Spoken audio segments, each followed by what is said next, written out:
সুপ্রিয় শিক্ষার্থীগণ, আজকে তোমাদের যে ক্লাসটা আমি নিতে চাচ্ছি সেটা হলো অজানা HCl এর ঘনমাত্রা নির্ণয় প্রমাণ সোডিয়াম কার্বনেট দ্রবণ দ্বারা টাইট্রেশন পদ্ধতিতে। টাইট্রেশনের দুটো পদ্ধতি আছে, একটা অম্ল ক্ষারক টাইট্রেশন আর একটা জারক বিজারক টাইট্রেশন। তো এটা হলো অম্ল ক্ষারক টাইট্রেশন। এখানে প্রমাণ দ্রবণ সোডিয়াম কার্বনেট এর প্রমাণ দ্রবণ বাহির এর ঘনমাত্রাটা জানা, এই জন্য এটাকে বলা হচ্ছে প্রমাণ দ্রবণ। তো এটা সোডিয়াম কার্বন আণবিক ভর 106, তার মানে 106 গ্রাম। এটা কথা মানে হলো সোডিয়ামের দুটো 23 দুগুণে 26, কার্বন একটা 12 আর অক্সিজেন তিনটা 48, 16কে 3 দিয়ে গুণ করলে 48, যোগ করে হবে 106 গ্রাম। এটা আণবিক ভর। তাহলে 250 সিসিতে, অর্থাৎ এই যে 250 সিসিতে আমরা 0.1 মোলার তৈরি করতে লাগবে 2.65 গ্রাম। এটা হিসাব করে নিতে হবে, কারণ 1 মোলার দ্রবণ তৈরি করতে 1000 সিসিতে 106 গ্রাম লাগে। কাজেই 250 সিসিতে 0.1 গ্রাম অর্থাৎ ডেসি নর্মাল দ্রবণ তৈরি করতে লাগবে 2.65 গ্রাম। এখন আমরা একটা নিক্তির সাহায্যে, ডিজিটাল নিক্তির সাহায্যে আমরা মেপে নিব 2.66, অর্থাৎ এই 2.66 একটু 2.65 থেকে একটু বেশি। তারপর এটাকে ভাগ দিব 2.65, ভাগ দিয়ে আমরা পাবো ইন্টু m/10, অর্থাৎ ডেসি নর্মাল, ভাগ দিয়ে পাবো 0.1003 m, অর্থাৎ এটার মাত্রা হলো 0.1003। এটা হলো প্রমাণ দ্রবণ 0.1003 মোলার, এটা হলো প্রমাণ দ্রবণ। এখন আমরা সোডিয়াম কার্বনেটের প্রমাণ দ্রবণের সাহায্যে HCl এর মাত্রা বাহির করবো, S2 বের করবো। তাহলে S2 =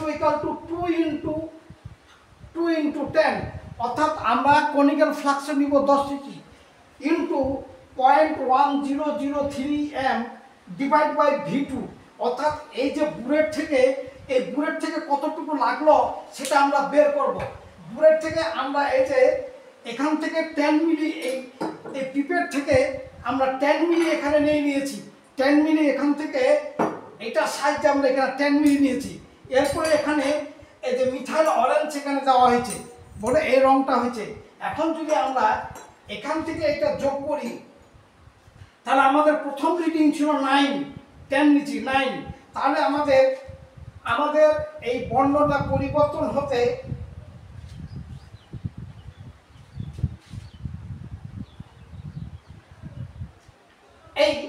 এই বর্ণটা পরিবর্তন হতে লাগলো, আমাদের 15তে আসলো, অর্থাৎ ডিফারেন্স হলো 6।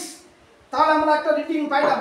তাহলে অনুরূপভাবে আবার আমরা 15 থেকে নিব 21.1, এটাকে রংটা পরিবর্তন করতে এটা লাগবে, এটা হবে 6.1। আবার আমরা 21.1 থেকে 27.0, আবার এটা ডিফারেন্স হবে 6, গড় পাবো আমরা 6.03। এখন এই 6.03 এটা হলো গড়, এইটা হলো বুলেট। এই বুলেট থেকে পার্টটা আমরা পাইলাম 6.03। এখন এটা হলো V2 দ্বারা ভাগ দিলাম, ভাগ দিয়ে আমরা HCl এর মাত্রা পাইলাম 0.0033 m। এটা যে কোনো মাত্রা হতে পারে, HCl যেভাবে সাপ্লাই দেওয়া হবে সেভাবে মানটা বাইর হবে। কোনো সময় 0.99 বাইর হতে পারে, 0.53 বাইর হতে পারে। অর্থাৎ এটা হলো HCl এর অজানা ঘনমাত্রা।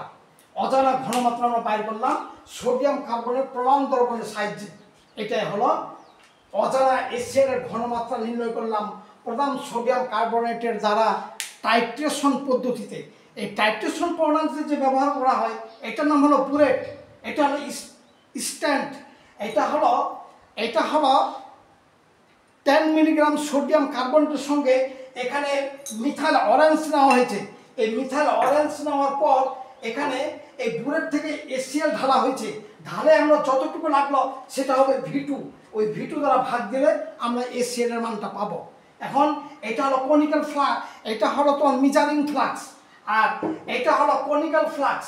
আর এটাতে আমরা HCl এর পরিমাণটা কতটুকু অজানা এখানে HCl আছে। আর এটা হলো মেজারিং সিলিন্ডার, মেজারিং সিলিন্ডারের সাহায্যে HCl এখানে আমরা মাপে নিয়েছি, এবং পিপেটের সাহায্যে 10 মিলি এখানে আউট করে 10 মিলি এখান থেকে আউট করে আমরা নিব, মিথাইল অরেঞ্জ যোগ করব। যোগ করে আমরা দূরের থেকে কতটুকু সোডিয়াম কার্বনেট লাগলো এই 10 মিলিলিটার সোডিয়াম কার্বনেটকে প্রশমিত করতে, সেই মানটা হবে V2, এবং সেটাই হবে এই গড় পাঠটা হবে V2, এটা হবে V2, অর্থাৎ দূরের থেকে পাঠটা পাবো এই V2 দ্বারা ভাগ করতে হবে, দিয়ে আমরা পাইলাম 0.033 মোলার। এটা হলো অজানা HCl এর ঘনমাত্রা প্রমাণ সোডিয়াম কার্বনেট দ্রবণের সাহায্যে। তোমাদের সকলকেই ধন্যবাদ।